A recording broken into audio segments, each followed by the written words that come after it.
Righty, yep, 2 weeks break for this one, from this one, just for the Easter break, but we'll be back to it after then. Anyone's interested, I'm doing a series of 4 free talks starting mid-April. They're on the website, called Priceless Wisdom. 4 talks all about different topics. If you're interested in those, you can see them there. First one's about release your spiritual potential, spirit of mind, going beyond mediumship into purity of spirit, and a few others. Anyway, they're all coming anyway, mid-April as well. All right, I'm going to get going and get started. See you in about an hour. Thank you.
So today in our talks,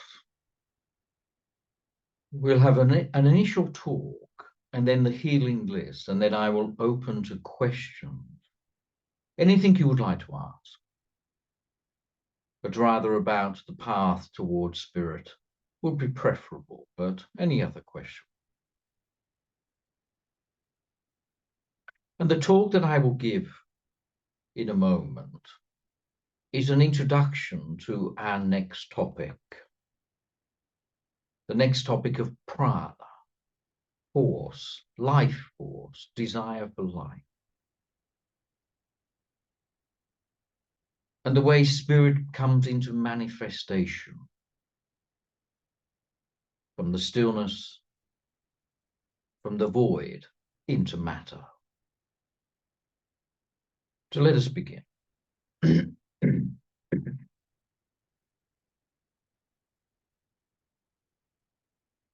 There are many people who follow a path of pranayama. And they say that this is the path of breath. But in effect, breath has very little to do with pranayama. Pranayama means controlling of life force.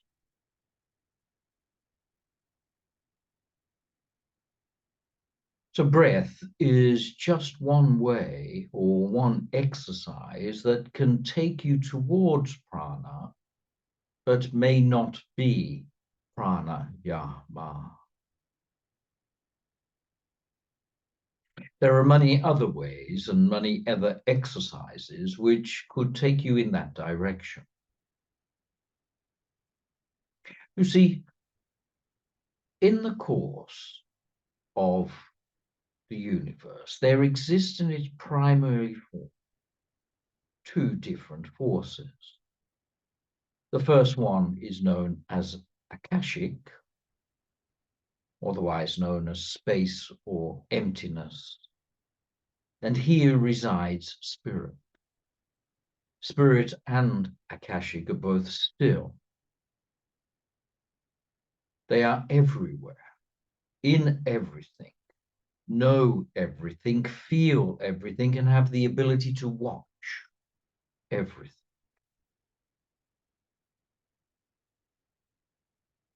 It is out of Akashic, out of spirit, that all life begins. But if spirit or Akashic is still and silent, how does it come into manifestation? How does it go from stillness into matter full of movement and action and desire for life? Well, there is a touch between the stillness and the desire for life called prana, and one full of all potential, then with the application of prana comes into the existence that you know as the world you see. So prana then is full of all different forces, both gravity and magnetism, but also it is the desire to live and for life. So this bubbles up within spirit and wishes to be born.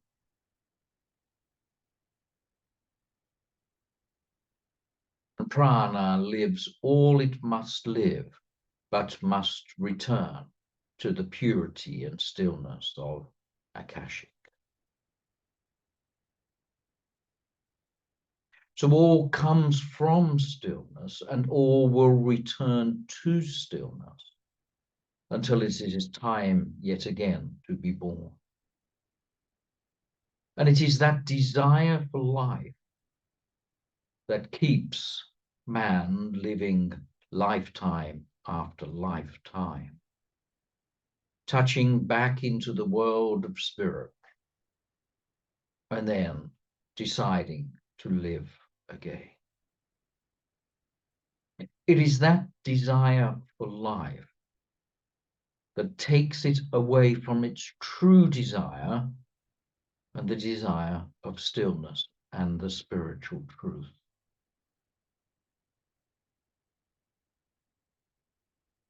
So life must be lived for however long that must be.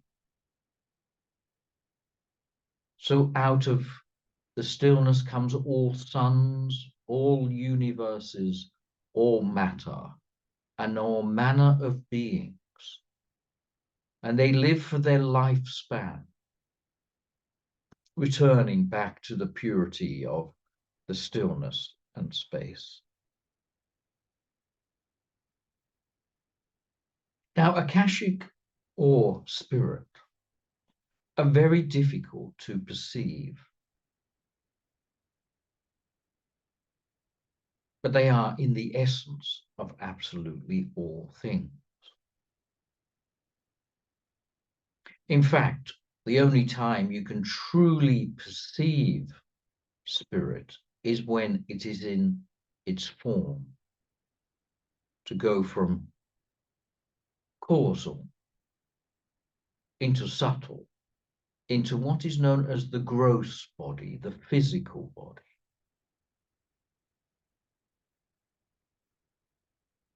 So one who is practicing pranayama,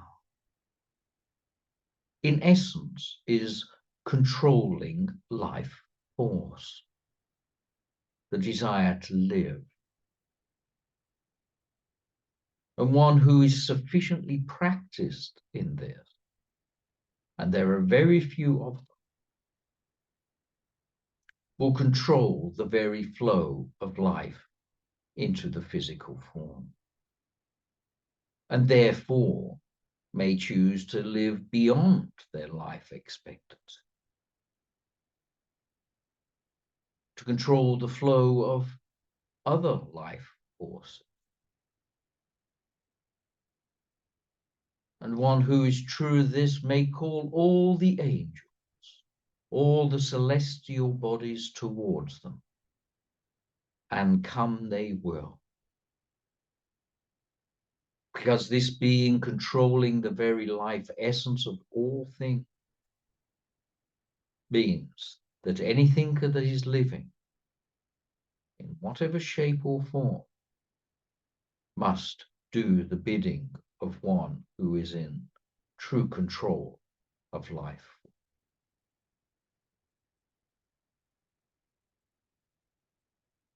Of course, there are degrees within this. And the secret is to control your own life force. You see, man, when it looks at the world, if it looks at the detail, the finite, then in order to understand the word beach, he must understand every grain of sand. And in order to understand the word humanity, he must understand every human form. And in trying to do this, understanding every grain of sand or every physical being, well, this is an endless job. So one who is wise would step back from the beach and try to understand the whole beach as a whole, rather than an individual at its smallest part. And then when one understands what a beach or a sand dune is, then they can understand the way the life of the sand dune works. So this is a step back from finite to what could be called the general term, or a generalization.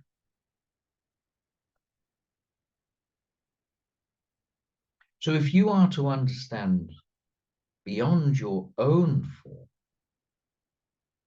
You are far wiser trying to understand what is at the core of all humanity, that is similar to you and similar to others, and in fact unifies others. And this would be the essence of the individual soul and the unity to all other souls. And then you would understand humanity in its general term. And you would understand life force in its general term, rather than the very small infinite, forgive me, the very small finite manifestation of that life. So when you look at your life, look to see your force and your desire to live and to be born, and see that desire in all other beings. Understand the truth of the desire to live, the desire to touch the earth, to experience one more time, to come out of potential and live that potential. To come out of feeling in total bliss and experience the bliss and the love. To come out of the truth of absolute knowledge, the knowing of all, into the understanding of the knowing, the knowledge, the wisdom, the information.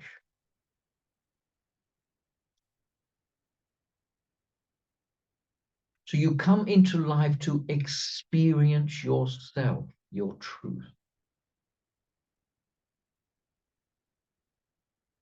You come into life to experience God, to experience God. Knowledge to experience knowledge. Love to know another. To love another. To know all the beauty and all the pain. To know that love is at the essence of it all.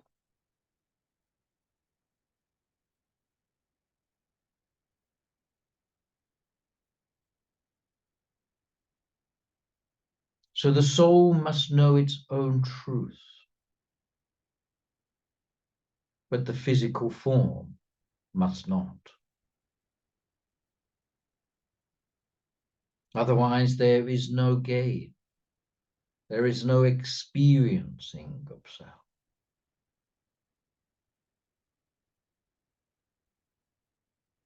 So the life you are living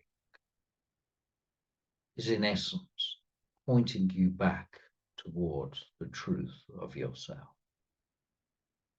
pointing you back to the path of spirit, to the realization of your greatness, your purity, your essence of self.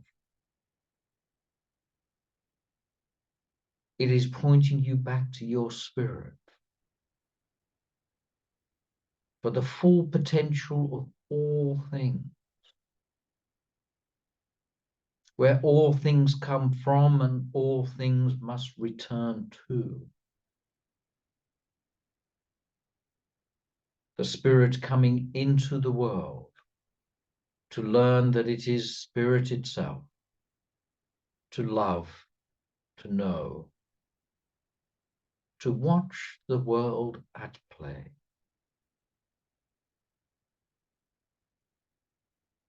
You are the truth of all this. You are the truth beyond all comprehension when you're in the physical form. You are the purity of love that knows bound. You are the love that must flow from self. What appears to go to another, but in essence is only the self in another form.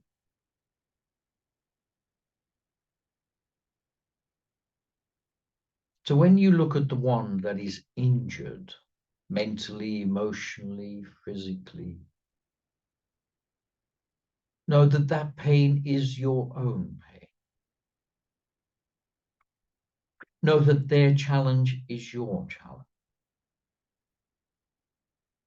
Know that their weakness is your weakness.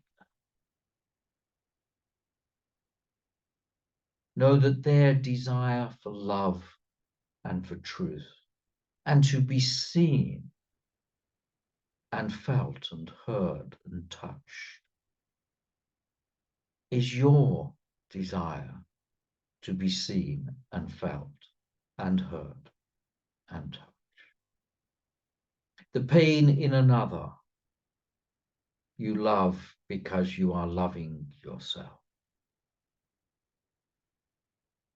You think you give to another, but you only give to yourself. You see the physical form and believe it is separate from you,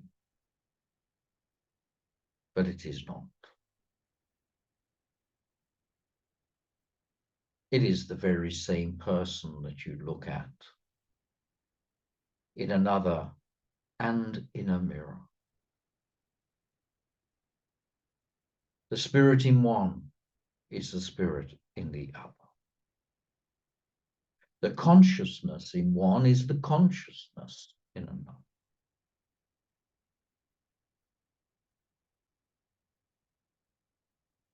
Can you see what is the same in the other person?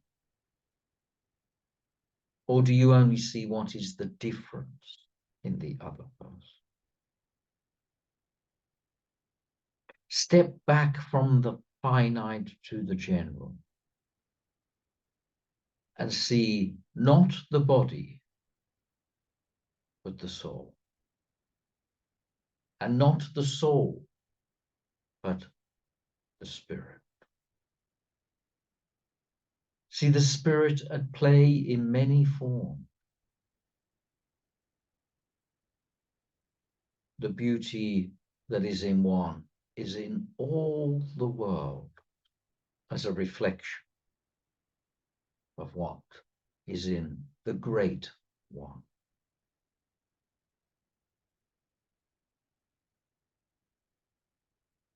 So it is very easy to see a physical body that is different to another physical body.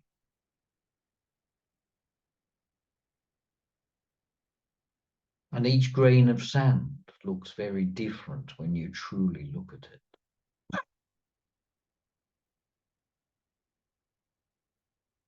But with the right eyesight,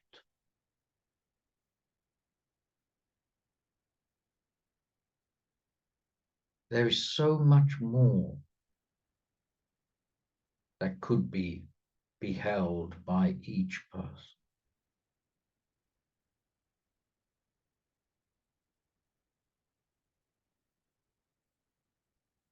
So much more than at first meets the eye.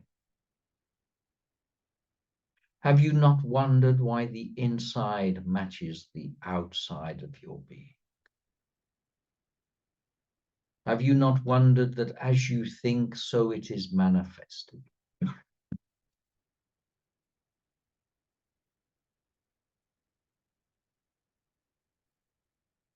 This is the two worlds becoming.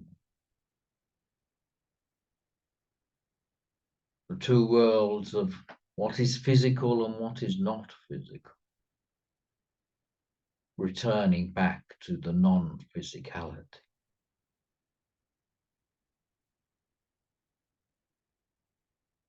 To the life force, the prana, exists as the desire for life.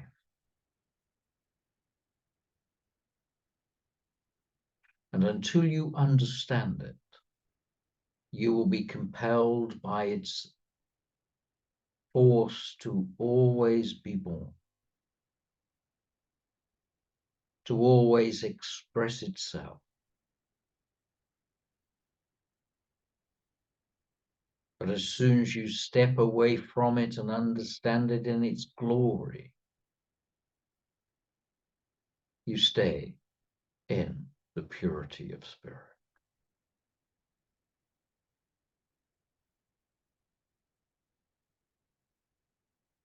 Come home to us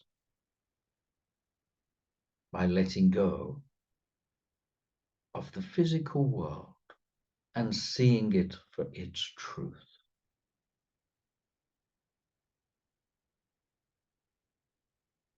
An expression and desire for life.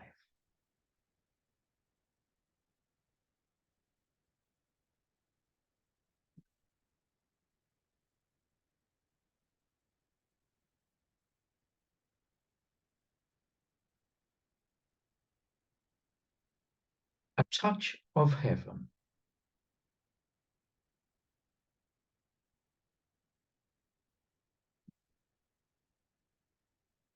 Sir Brandon, may I have the healing list now, please? Maya B, Oliver C, Elizabeth, Amanda K, Ross, Susie, Alex, Nisha Ann, Keiko and Mitsuki, Christina N, Maria, Anne Marie Lynch, Maddie, Yvonne and Bernard, Debbie P, Petra R, Beth, Vivian, Barbara, Wendy C, Carrie G, Deborah, and Teresa. Thank you.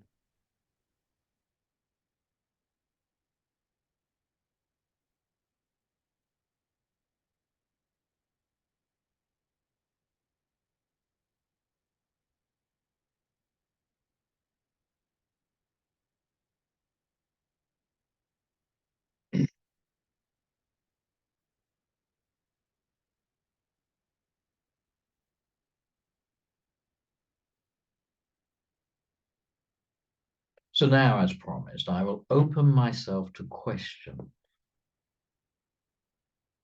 preferably on the part of spirit, but whatever you wish. Is there a question someone wishes to ask? Okay, just raise your hands because your video's off, so I can't see you if you have a question. Okay, we have one from Dave. Hello, Ignatius. I find using a mantra in meditation to be quite difficult. Is there any advice that you could give? Yes. The mantra has many different benefits in the way it could be used. And some find that the mantra meditation can be a little harder for them, which I believe is what you are expressing. Correct. Yeah. The mantra is meant to work within your physical being in ways which you know nothing about. It not only works within your physical, works within your mind, your heart, your soul, and calls towards you all beings which are non-physical, so that you begin to feel the opening and presence of it. The mantra that you are struggling with is because it's in mind and not believed and attached to within your heart. So one who works within the mind space will struggle within the meaning and the application of the word mantra, or of the word that is the mantra. And others, when they find the beauty of it, then absorb into it and it into them, and the two become forever bonded. So it is the mantra which will ask you to open your heart Because without love, how can anything be attached to anything else? And when mantra is seen as only a word, and there is no emotional connection, then it is no better than any other word. But the mantra that is seen as its beauty, as a name of God, of a representation of God, of the personal telephone number of God, then the mantra has a meaning to it. So in your case, there is the bringing of the mantra deep within you. If this is not possible for you, it is, of course, because of the resistance to it. It's not because it has failed. But some do struggle for the mantra to actually come in significance. And again, as I said, this is because of the connection of heart to the mantra. So in your case, what you may find more attractive and more beneficial is to feel the presence of spirit being with you and to never remove your awareness from them, to feel the tingle of energy, to feel the beauty of energy, not for the sake of any message or any application of modality, but rather just to be content with the touch of the non-physical world. That non-physical world will come into feeling. And then again, if there is no heart at this stage, one will just feel, well, there's spirit here, but so what? So both exercises in essence are the same. One has taken you from mind and calls you into heart. But the exercise that I also say, the feeling of presence around you, also takes you from mind into heart. And unless one is willing to go to that deeper level, then it becomes very difficult for one to quiet the mind and be absorbed in the beauty of the heart. Have you ever heard, Dave, the most beautiful piece of music or verse that brings you close to the edge of tears because of just what it represents? Oh, yeah, I have, yeah. Yes. Well, that is no different to the touch of spirit or the beauty of the mantra. Both take you to that beauty, the beauty of beyond the mind. So my words in essence are saying to you, go from thought into feeling, and then go from feeling the beauty of spirit around you into feeling and being aware of the present, the state of being between the two sides, spirit at the back of the shoulders, and you in the physical form begin to become one. Mm-hmm. Do you think you'll be able to do that? I do, yeah. Because you already do it already, don't you? Yeah. You have no doubt about the touch of spirit around your back. There are other, of course, but that's at least that certainty. Yeah. Even if there's times of doubt, that spirit will always be there because it is the essence of you. So the only time it's not there is because one withdraws one's attention from it, and they may focus on a book or the world or a television program, but it's always there. So my words are in essence from feeling to thought, forgive me, from thought to feeling to being together. Do not expect anything to come from it, as this takes you into manifestation away from it. Just be very content just to be with Spirit. And then you will find that it will build, become stronger and become evident.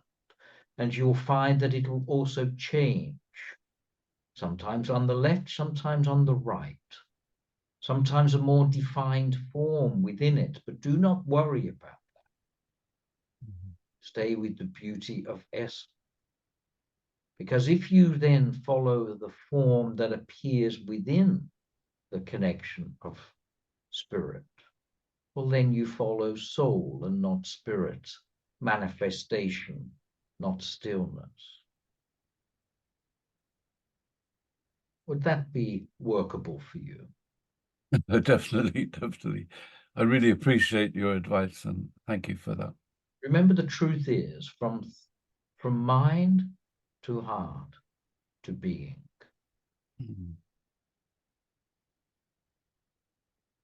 Oh, lovely, thank you. And sit with it until there's beauty beyond beauty. My pleasure. Thank you. God bless you. God bless you too. Yeah. And Brandon, is there another question? Yes, thank you for that, Dave. Next question goes to Tracy. Hi, Ignatius. Good morning. Good morning. How would you suggest it? I take your words to heart when you say, love to another is love to self in another form, especially when, say, it's family members and you know that they are so indifferent to you, but you still have to be in their presence and you want to be more for that person or those people, but it's very hard when they may not treat you very well. So how do I still love them without being taken advantage of, so to speak? And I know I'm speaking from a human perspective, but how do I get past that? Well, let us look at the sand dune or the beach, whichever is the right term.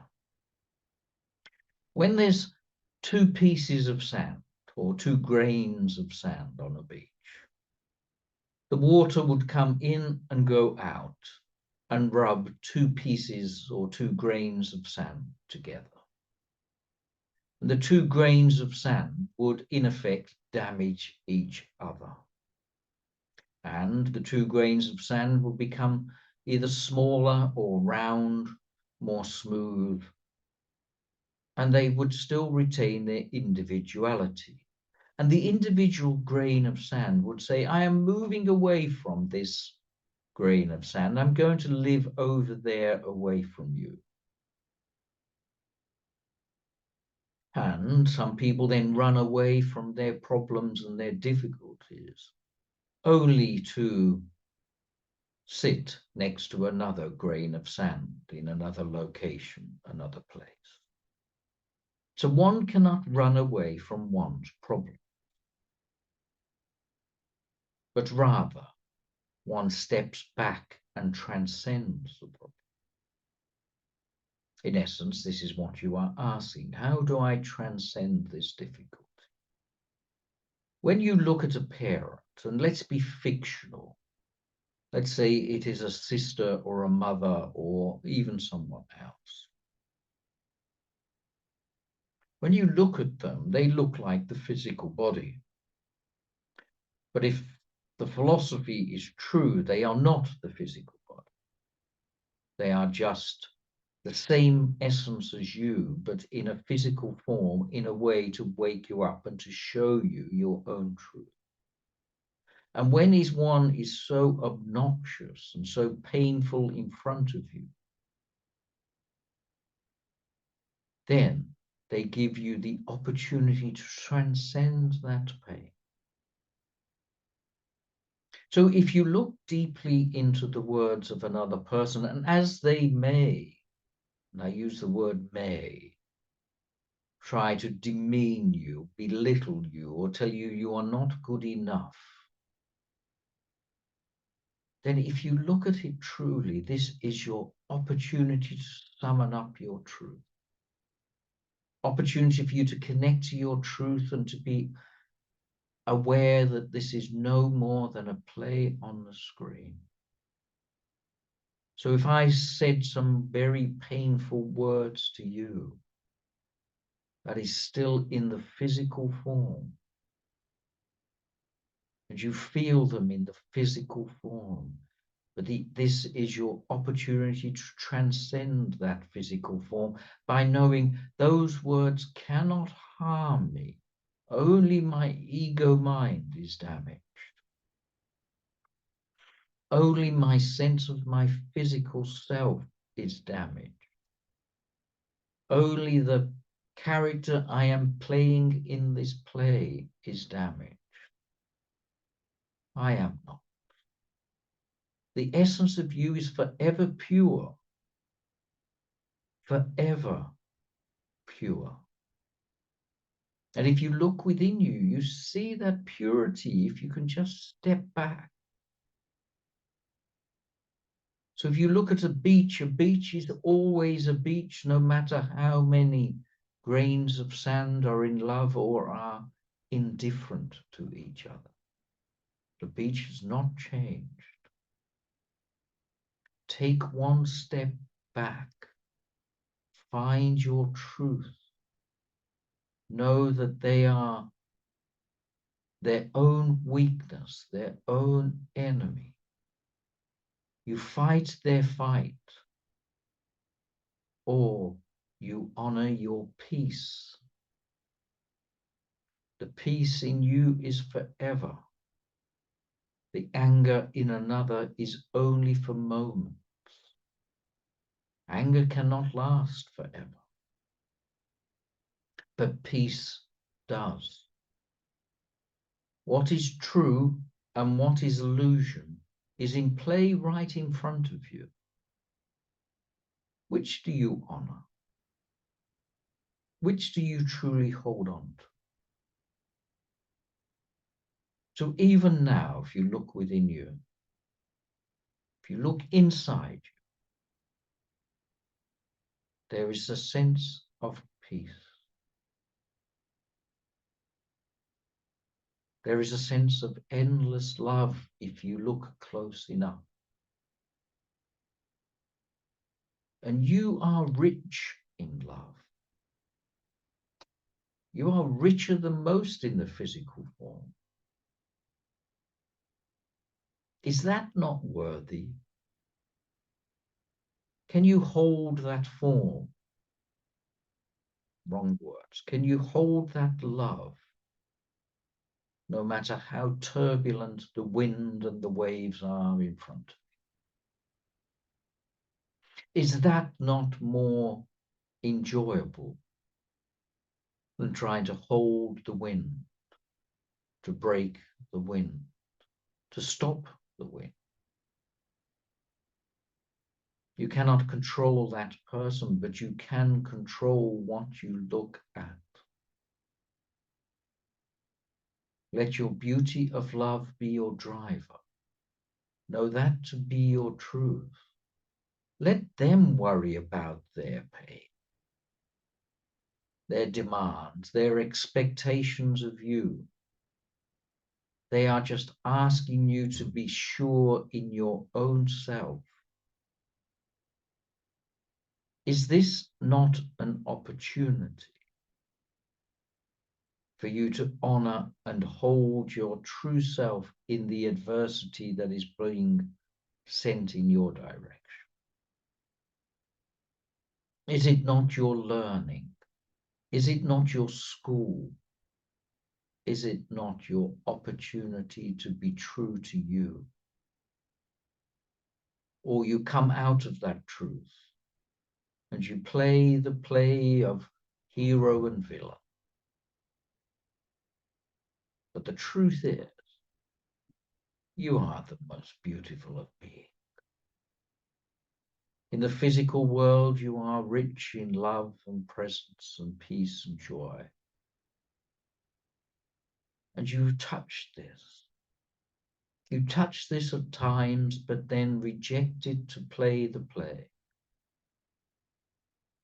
Be firm in your resolve and know in essence of your truth, you are just as wonderful yesterday as you will be today, as you will be tomorrow. The waves of the ocean may be big, but the ship is very capable of sailing through them. Beloved, my dear, know that that is the truth.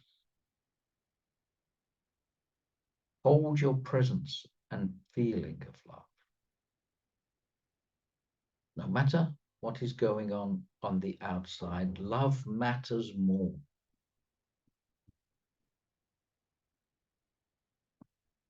And they may call that love from you in ways which are impure, but give you the opportunity of your beauty to come into the world. You are meant to be the light and not to play with the dark. Bring light to the dark,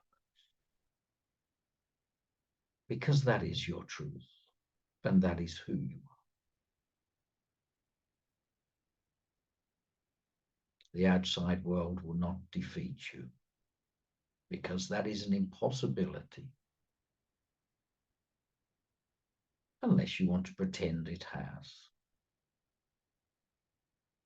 And then you are trapped in the play one more time.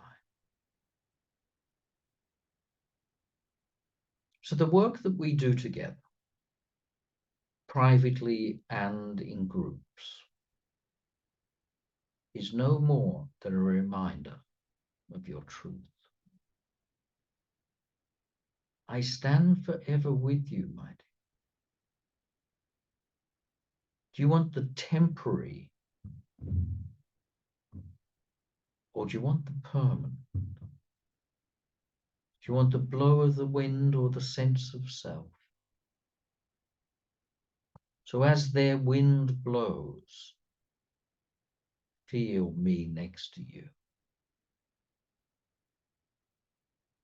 And together we will stable in our sense of self. And nothing external will damage us in one little way.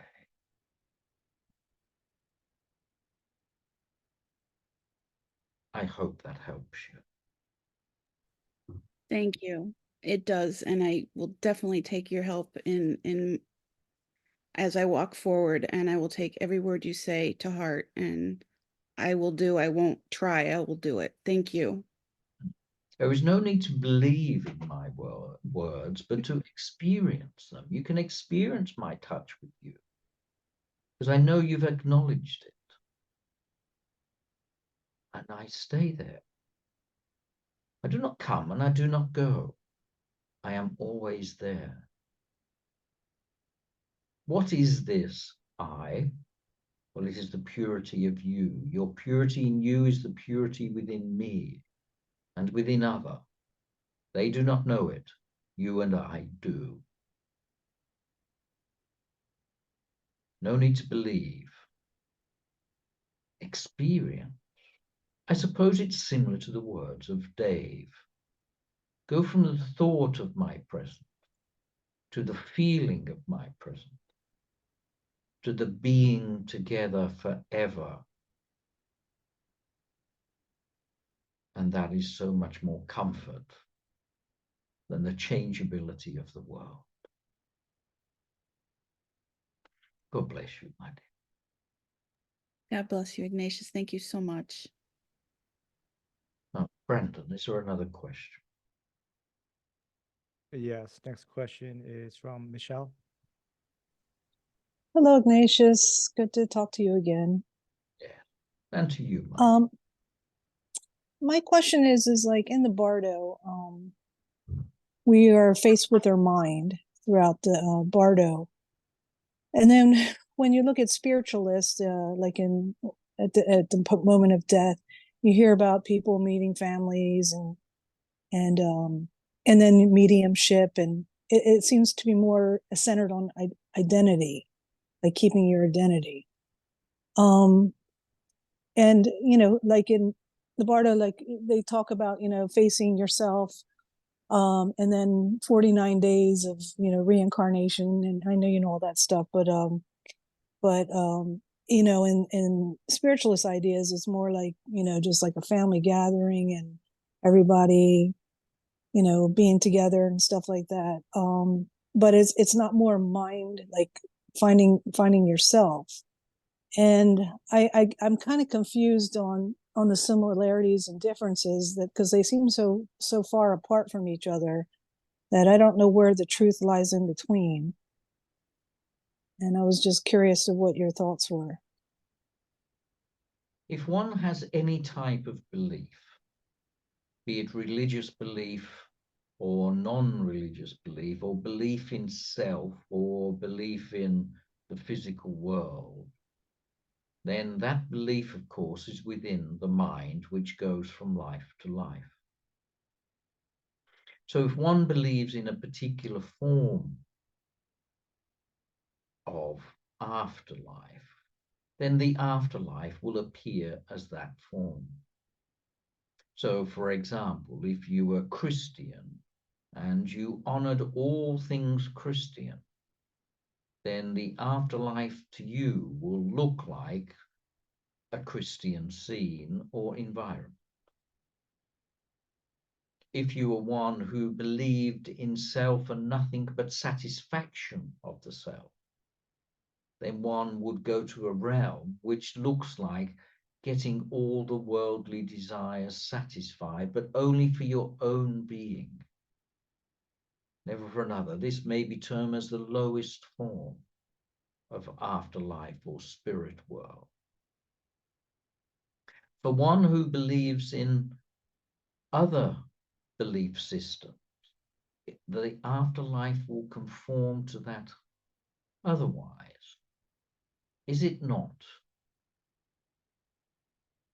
like going to a hell if you believed in one religion and come to a world devoid of that religion?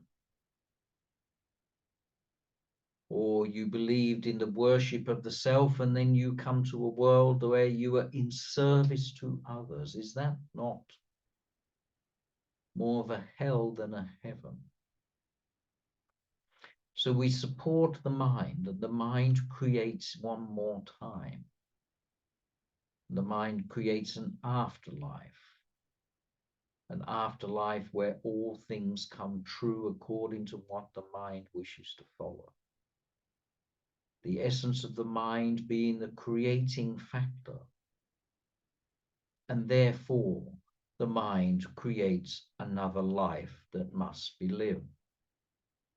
And that will then look a certain way or a certain form according to the satisfaction of that desire for life. So if you leave this world with a desire to be, let us say, rich and famous, well, that desire will compel you to live one more time. And then you'll be either rich or famous, or a dilution of that according to your karma. And you will learn that, what that means, what that opens in opportunity for you to grow with. And therefore you are compelled to birth after birth after birth. But the process, if you follow a path of stepping off the wheel of becoming, means that you step away from the grain of sand into the feeling of beach or sand dune or forest rather than tree. So here then, one gets caught or is still within, what is this desire? Are there desire? Then they are compelled into the physical world or not. So the process you follow in your understanding should be one of being free from all the needs of the world, to understanding there is a way off this wheel of endless birth and death. And it is endless. And the way off is to understand that you are the beach, and therefore life will keep forming through you, but not of you. But you step beyond even the word sand into beach, and from beach into country, and country into space of purity. So you come back to all potential. So perhaps you can see my first talk in action in your example or your question. Turn to stillness, but the compulsion to be born is natural and will come into fruition. Or you honor the feeling of love and stillness and being and emptiness, the non-self. Then what can be born if there is no self to be born?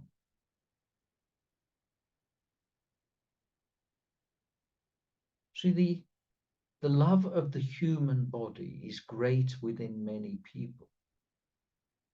How many do you know that honor and worship their humanness, their individuality, way they look, way they dress, way they perform? And do they not say, next life I will come and be different? So you give up the desire for life to become eternal. You give up the desire for individuality to become one. You give up desire not to lose everything, but to gain everything.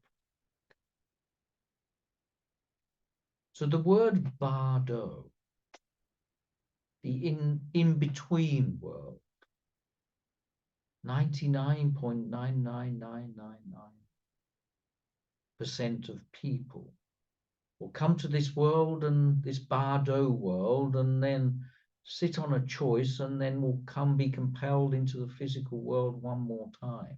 Some within what would be termed a breath between losing one life and gaining another. Others would take longer time.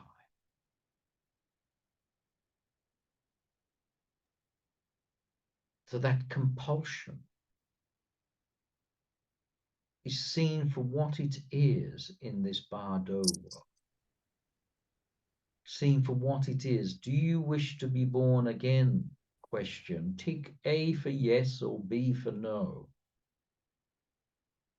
And the desires in the being would make it certain that you'd be born again. So the work that needs to be done is to let go of individuality. Let go of desire. Let go of attachments to the physical world.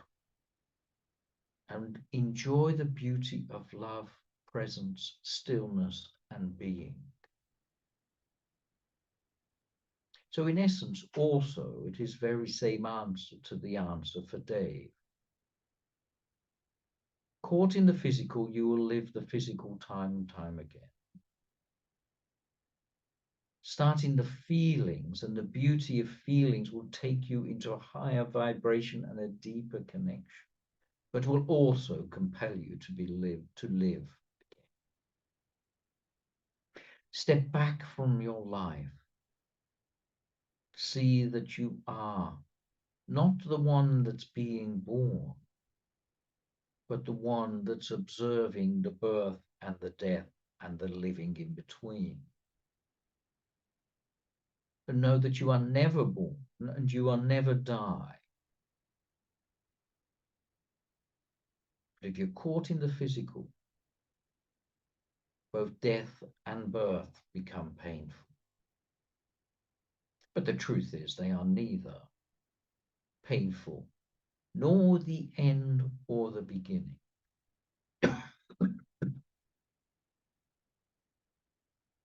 So the Bardo world, the spirit world of the spiritualist, the heaven of the religious, are just another creation of the mind, ensuring rebirth another time. Step off this wheel and find your truth. Know that you are watching this play of birth and death, and the exit is just on the left over there. But most people do not see it.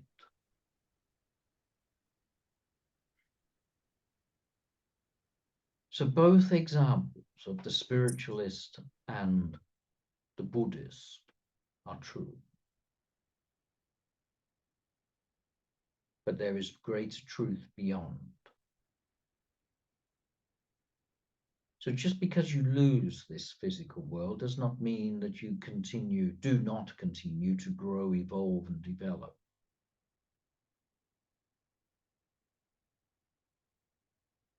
In another way, in another form, it'll all occur.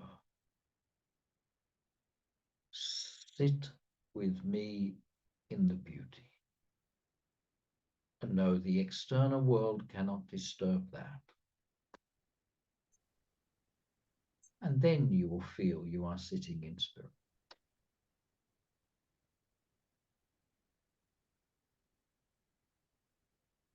So the answer is yes and no. Depends which position you are looking from.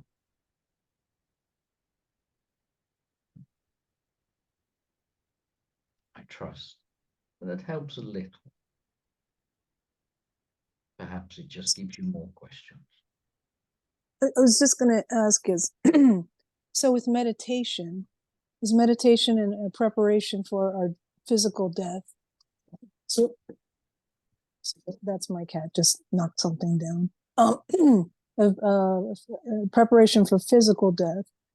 So we go into formlessness. So we lose the identity, to learn to lose the identity, to get off the wheel of samsara.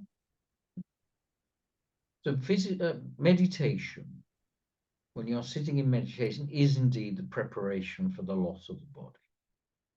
But it is the preparation because it's the realization you are not the body. And in fact, one who goes through the meditation process will often lose their sensation of the physical body. First they lose the sensation of the physical world, then they lose sensation of the body, then they will lose sensation of the mind, then they will lose sensation of individuality. Is this not what I have just said? Of course it is. So meditation prepares you for that transition. And what happens is you notice the pain of the physical world, the difficulty. You notice the possibility of the world of mind.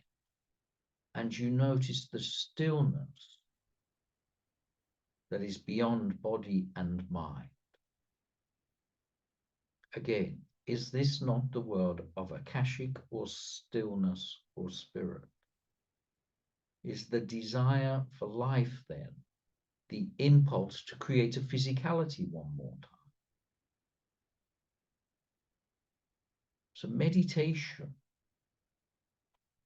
is not just a preparation for death. You could say it is death, at least for 30 minutes.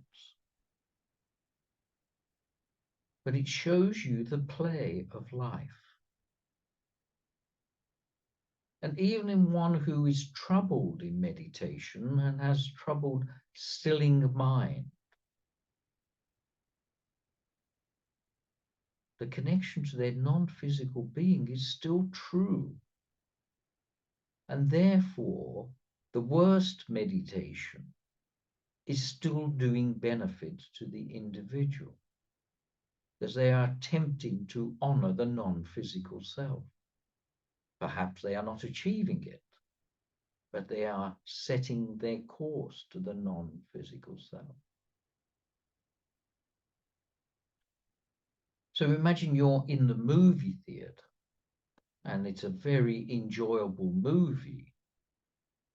And if you decide to meditate at that time, well, you first switch off the attention to the movie, attention to the self, to feel the beauty of the non-physical self.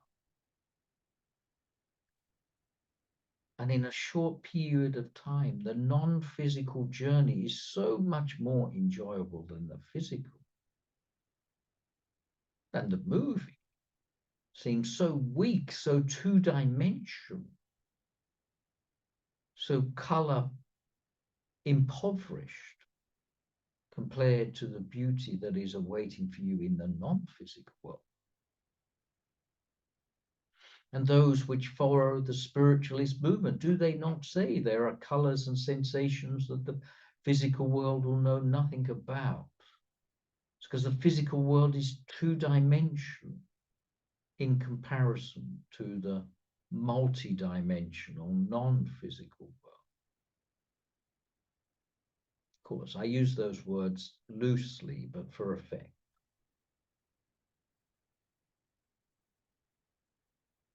Do you understand, Michelle? Have I clarified or not? No, it totally makes sense. For this, I thank you so much.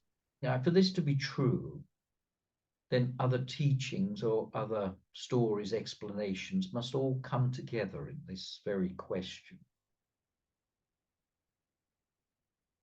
So, perhaps we'll leave that one there. I think, Brandon, the time will be about finished. Would that be right? Yes, perhaps to be continued till next time. Yeah. Well, I think my medium has already said there is a 2-week break, but that is all. And we touch on spirit, or if you prefer, prakriti and purusha, spirit and matter, prana and akashic, physical and non-physical, how they interact and come together and become separate while still being unified beyond the separateness. Until then, God bless you. Thank you.